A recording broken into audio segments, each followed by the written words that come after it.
దశాబ్దాల అనుబంధం, మరువలేని జ్ఞాపకాలు, కలం స్నేహితుల పలకరింపుల నడుమ ఆంధ్రభూమి జర్నలిస్టుల ఆత్మీయ సమావేశం ఆదివారం హైదరాబాదులోని బషీర్బాగ్ ప్రెస్ క్లబ్లో భావోద్వేగభరితంగా సాగింది. వివిధ కాలాల్లో ఆంధ్రభూమిలో పనిచేసిన సీనియర్ సంపాదకులు, ఉప సంపాదకులు, రిపోర్టర్లు ఉభయ తెలుగు రాష్ట్రాల నుంచి వివిధ ప్రాంతాల నుండి విచ్చేశారు. దశాబ్దాల పాటు వార్తారంగానికి సేవలందించిన సీనియర్ పాత్రికేయులు మరలా కలుసుకోవడం తెలుగు జర్నలిజంలో ఇదే తొలిసారి కావచ్చునని కొందరు అంటున్నారు. పత్రిక ద్వారా తమ అనుబంధాన్ని ఎంత గాఢమైందో ఈ సమావేశం ద్వారా వారు చెప్పగలిగారు. సీనియర్ సంపాదకులు మంగు రాజగోపాల్, ఆర్వి రామారావు, టంకసాల అశోక్, దేవులపల్లి అమర్, తాడి ప్రకాష్, బుద్ధా మురళి, నరేందర్ రెడ్డి, నేమాని భాస్కర్, విరాహత్ అలీతో పాటు Andhra Bhoomi Deccan Chronicle employees association ప్రధాన కార్యదర్శి జగన్మోహన్ రెడ్డి, సీనియర్ జర్నలిస్టులు వెల్జాల చంద్రశేఖర్, గోలి విఠల్, కులశేఖర్ రెడ్డి, పివి రమణారావు, రాధాకృష్ణ, చంద్రమౌళి, వి ఈశ్వర్రెడ్డి, గురుప్రసాద్, కెవి శైలేంద్ర వంటి ఎందరో నిర్వాహక కమిటీగా ఏర్పడి ఈ సమావేశాన్ని విజయవంతం చేయగలిగారు. సమావేశానికి విచ్చేసిన సీనియర్ సంపాదకులు వారి అనుభవాలను, ఆంధ్రభూమితో గల తమకు సన్నిహిత సంబంధాల గురించి సోదాహరణంగా వివరించారు. వివిధ ప్రాంతాల నుంచి విచ్చేసిన 100 మందికి పైగా ప్రతినిధులు కూడా ప్రతి ఒక్కరూ ఈ సమావేశంలో ఆంధ్రభూమితో గల తమ అనుబంధాన్ని, అనుభవాలను నెమరవేసుకున్నారు. గతంలో ఆంధ్రభూమిలో పనిచేసి ఇటీవల కాలంలో మృతి చెందిన సీనియర్ జర్నలిస్టులకు నివాళులర్పిస్తూ సమావేశానికి విచ్చేసిన వారందరూ తొలుత మౌనం పాటించారు. అదేవిధంగా ఆంధ్రభూమి డక్కన్ క్రానికల్ యూనియన్ రూపొందించిన క్యాలెండర్ను కూడా ఈ సందర్భంగా ఆవిష్కరించారు. సీనియర్ సంపాదకులతో పాటు ప్రతి ఒక్కరిని శాలువా, మెమోంటోతో సత్కరించి ఆంధ్రభూమి ఆత్మీయ సమావేశానికి ఎంతో సందడి తీసుకొచ్చిన నిర్వాహక కమిటీ సభ్యులను పలువురు అభినందించారు.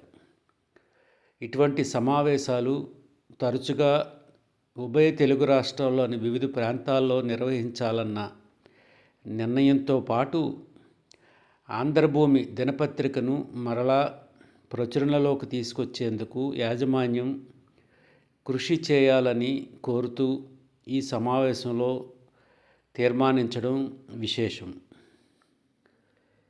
సీనియర్ సంపాదకులు వారి ప్రసంగాల్లో ఆంధ్రభూమి దినపత్రికలో వారి అనుభవాలను, ఆసక్తికర అంశాలను వెల్లడించి గత స్మృతులను మరొకసారి గుర్తు చేసుకున్నారు. వివిధ ప్రాంతాల నుంచి విచ్చేసిన రిపోర్టర్లు కూడా వివిధ ఎడిషన్లలో వారి ఎదురైన అనుభవాలను, ఆంధ్రభూమిలో పనిచేసిన సంతృప్తికర జర్నలిస్టు జీవితం గురించి భావోద్వేగంగా మాట్లాడి తమ విశేషాలను, అనుభవాలను సభికులకు వివరించారు. ఈ సమావేశం తెలుగు రాష్ట్రాల్లో అనేక దశాబ్దాల క్రితం పనిచేసిన ఆంధ్రభూమి సంపాదకులు, సీనియర్ జర్నలిస్టులు, మిత్రులందరూ కలిసి నిర్వహించడం విశేషమని సభకు విచ్చేసిన వారందరూ అభిప్రాయపడ్డారు. పలువురు సీనియర్ సంపాదకులు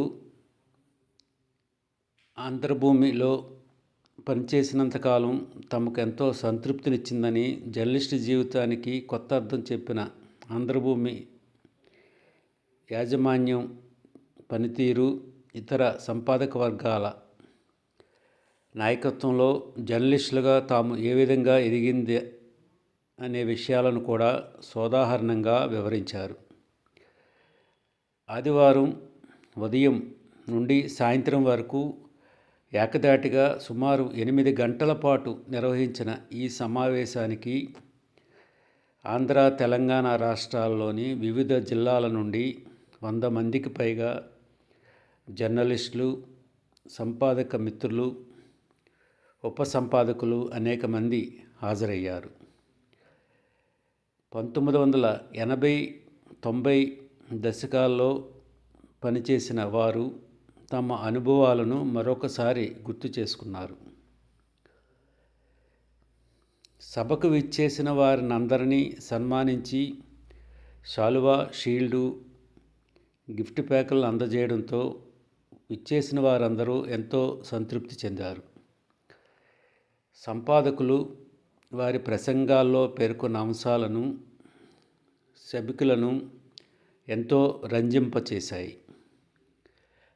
పలువురు తమ వయస్సును, హోదాలను మర్చిపోయి ఒకరినొకరు పలకరించుకుంటూ, సందడిగా మాట్లాడుకుంటూ సమావేశం ఆద్యంతం ఎంతో ఉత్సాహంగా, ఉద్వేగంగా నిర్వహించడంలో, విజయవంతం చేయడంలో ఎంతో కృషి చేశారు.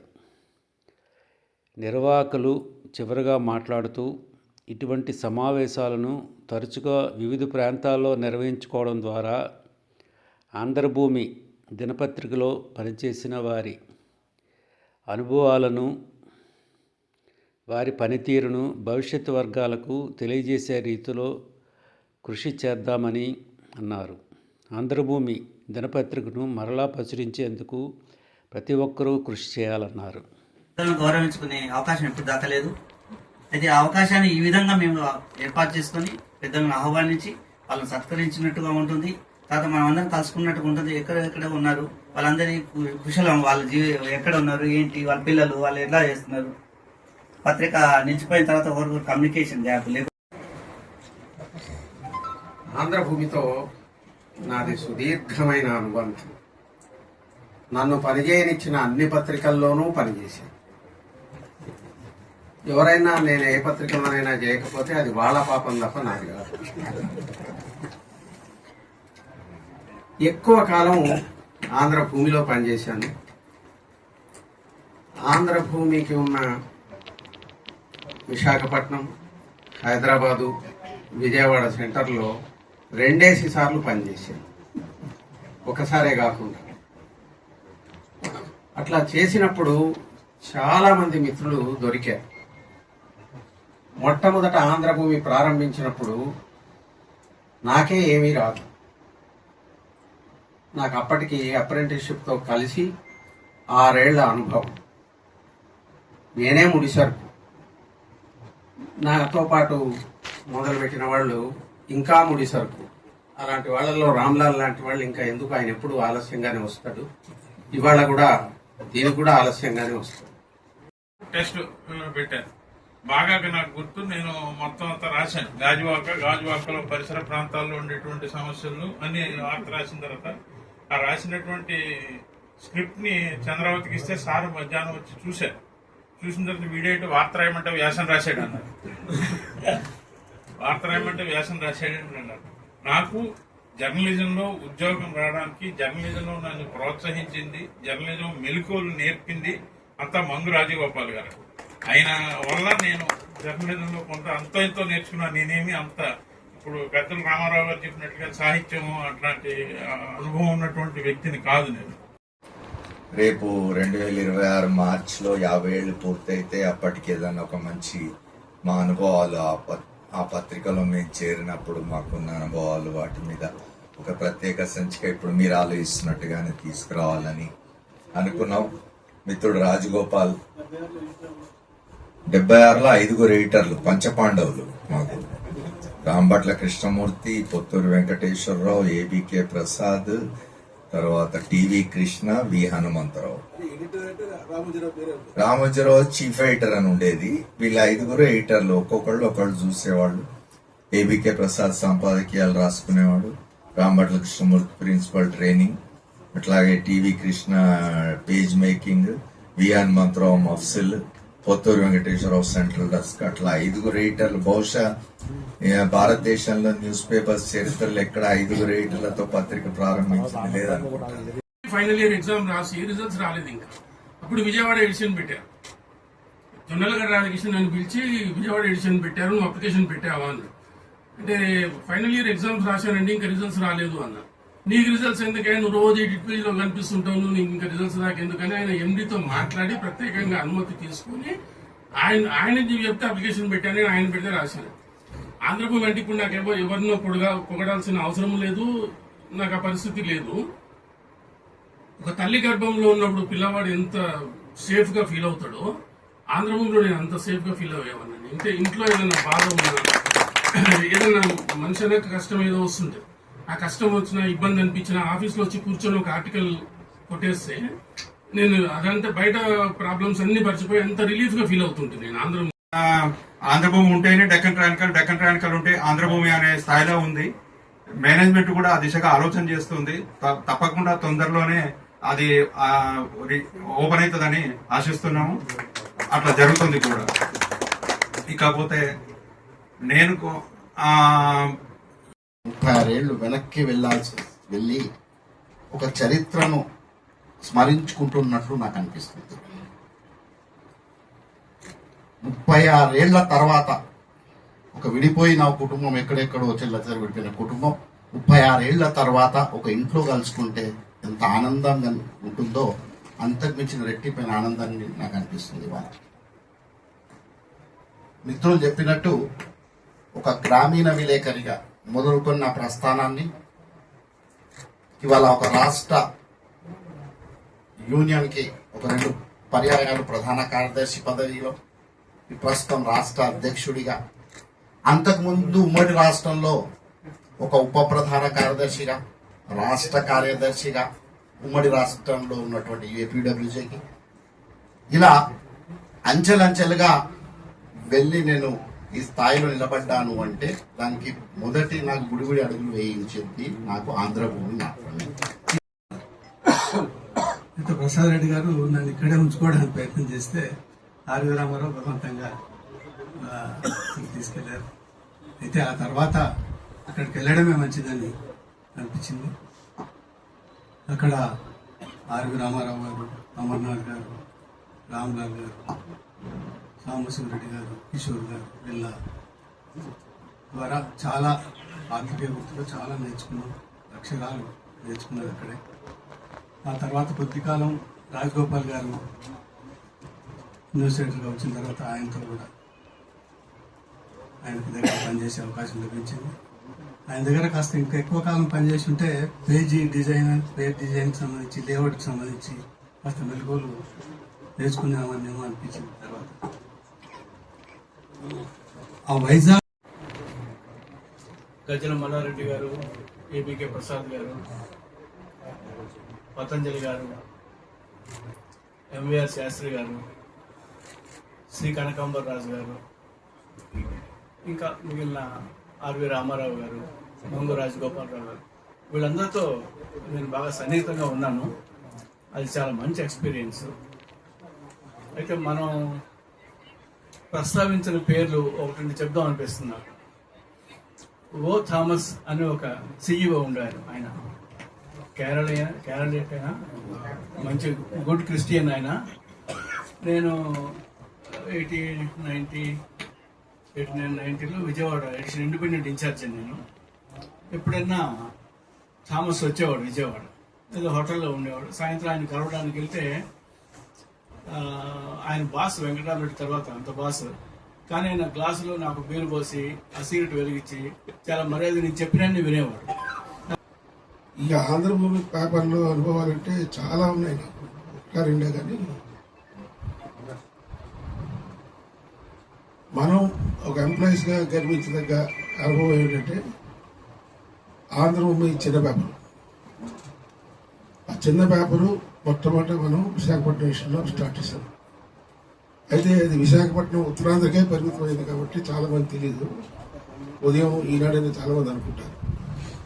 దీని వెనకాల ఒక బ్యాక్గ్రౌండ్ ఉంది, చిన్న పేపర్ వెనకాల. అది అసలు ఎలా అంటే నాకు ఐడియా వచ్చి మన ఆర్టిస్ట్ తెలుసు కదా శ్రీకర్, ఆ శ్రీకర్ చేత గ్రిడ్ ఉండే కదా, గ్రిడ్ లైన్లు అవన్నీ కొట్టించడం, ఆ పని రహస్యంగా చేయిస్తాను, ఎవరికి తెలియకూడదని. ఆ టైంలో బెజవాడలో రంగా హత్య జరిగింది ఈ క్రిస్మస్ రోజుల్లోనే. అప్పుడు ఆలోచన వచ్చింది, అది తెల్లవారుజామున జరిగింది కదా, అందుకని ఇది మనం ఒక ఈవినింగ్ పేపర్ వేసేద్దాము అని. ఎందుకంటే మాకు విజయవాడ నుంచి వచ్చిన రంగా శిష్యులు కెమెరా సెక్షన్, ప్లేట్ మేకింగ్ అలాంటి చోట్ల ఉన్నారు. వాళ్ళ దగ్గర రంగాకి సంబంధించిన ఫోటోలు చాలా ఉన్నాయి, వైఫ్ రత్నకుమారి ఫ్యామిలీ ఫొటోస్. ఏముంది, ఒక 4 పేజీలు టాబ్లెట్ వేసేద్దామని చెప్పి టాబ్లెట్ సైజులో ఆ గ్రిడ్ తయారు చేసి మీద పెట్టి వేసాము. 4 గంటలకు వేసాము. అలా రాత్రి ఇందాక కొడుతూనే ఉన్నాం.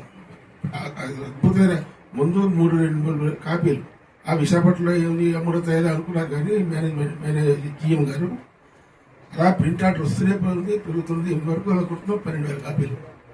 మరి ఈ టాబ్లెట్ సైజ్ మార్చింది అని అనుకుని రంగమఠకి అంత విశాఖలో అంత ఫాలోయింగ్ ఉంటుంది అనుకోలేదు. ఆ కమ్యూనిటీ అంత బలంగా ఉంది విశాఖలో కూడా. సో న్యూస్ ఇంట్రెస్ట్ కూడా కదా.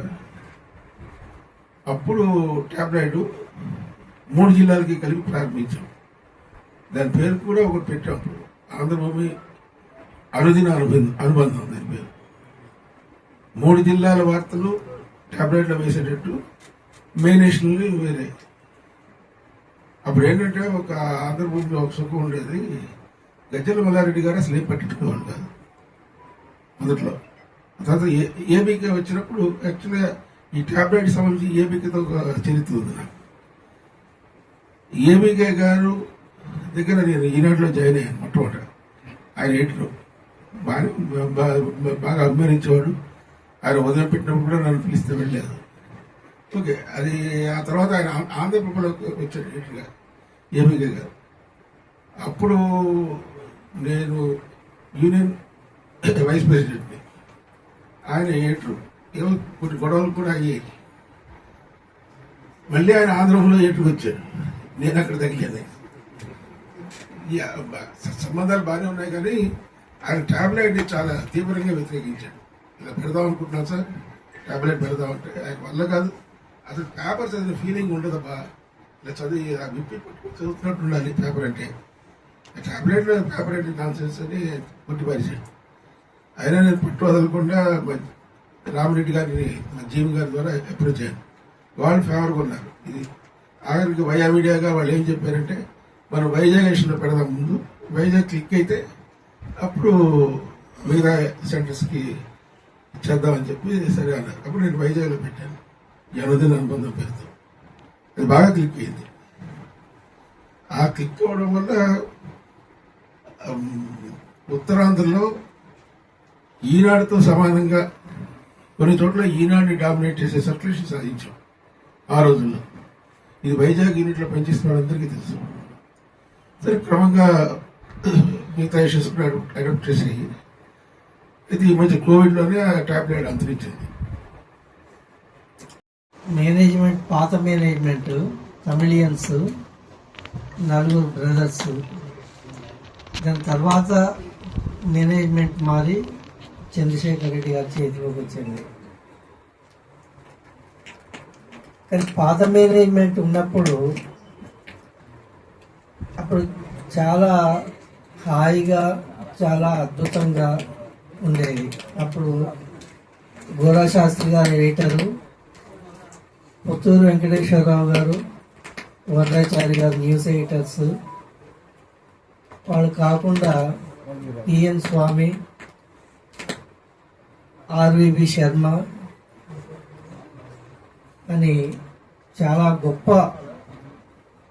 మేధావులు, గొప్ప జర్నలిస్టులు, గొప్ప ఉద్యమకారులు, గొప్ప లెఫ్టిస్టులు, గొప్ప ట్రేడ్ యూనియనిస్టులు కూడా, జర్నలిస్టులు అవి కూడా. ఆ విధంగా ఉండేది అప్పుడు పరిస్థితి. ఇట్లాగే తెలంగాణ ఉద్యమం జరుగుతున్నప్పుడు అప్పుడు మల్లికార్జును, మదన్ మోహన్, వివి గిరి, చైతన్య ఇటువంటి నాయకులందరూ ఉండేవాళ్ళు. చెన్నారెడ్డి రాక కంటే ముందు నుంచే వాళ్ళు ఉద్యమం ప్రారంభించారు. వాళ్ళందరికీ తెలంగాణ గురించి తెలియజెప్పి వాళ్ళ బ్రెయిన్ వాష్ చేసింది ఆంధ్రభూమి టీమే. మ్యారేజ్ అక్టోబర్ 12కు ఇక్కడ అయింది, సికింద్రాబాద్ అయింది. ఆ రోజు ప్రపోజ్ చేస్తే అంతకుముందు కూడా చంద్రశేఖర్తో అదే విషయం మాట్లాడారు. ఆ రోజు మాట్లాడితే నేను బుద్ధమరెడ్డి శేఖర్ అంతా మాట్లాడుకున్న తర్వాత ఏం చేద్దామంటే ఒక గ్రూప్ ఏర్పాటు చేసుకుందాం అన్న. బుద్ధమరెడ్డి కూతురు మ్యారేజ్ ఫోటోలు 2-3 ఫోటోలు పెట్టేసి గ్రూప్ ఏర్పాటు చేసి ఫోటోలు పెట్టేసి ఆ రోజు స్టార్ట్ చేసినాం. అదే రోజు అక్టోబర్ 12th రోజే స్టార్ట్ చేసినాం. చేసిన తర్వాత స్పందన బాగా వచ్చి మిత్రులందరూ మంచి స్పందించారు. ఆ తర్వాత ఒక 1 month దాకా బాగా దీని మీద కసరత్తు చేసాం. బాగా చేసిన తర్వాత డిసెంబర్ 21కి ఏర్పాటు చేసుకుందాం, హైదరాబాద్ ఏర్పాటు చేసుకుందామని నిర్ణయించినాం. చాలా ఈ తెలంగాణ ఆంధ్రప్రదేశ్ నుంచి అందరూ మిత్రులందరూ వచ్చారు. కష్టమైనా సరే చాలా ఇష్టంగా వచ్చారు, కష్టమైన ఇష్టంగా వచ్చారు. అందరికీ కృతజ్ఞతలు ధన్యవాదాలు తెలియజేస్తూ తదుపరి మళ్ళీ మాట్లాడుతున్నాం. మళ్ళీ విశాఖపట్నం విజయవాడ ఎక్కడ ఏర్పాటు చేసుకున్నాం మాట్లాడుతున్నాం. ఇప్పటికీ డిసైడ్ చేయలేము, ఎప్పుడు ఎక్కడ అనేది డిసైడ్ చేసుకున్నాం. ఎవరు ముందుకు వస్తే విశాఖపట్నం వాళ్ళు ముందుకు వచ్చినా విజయవాడ వాళ్ళు ముందుకు వచ్చినా ఆ పరిస్థితిని బట్టి డిసైడ్ చేసి తదుపరి డేటు అండ్ ఎప్పుడు అనేది డిసైడ్ చేసుకున్నాం. మరోసారి అందరికీ ధన్యవాదాలు, కృతజ్ఞతలు.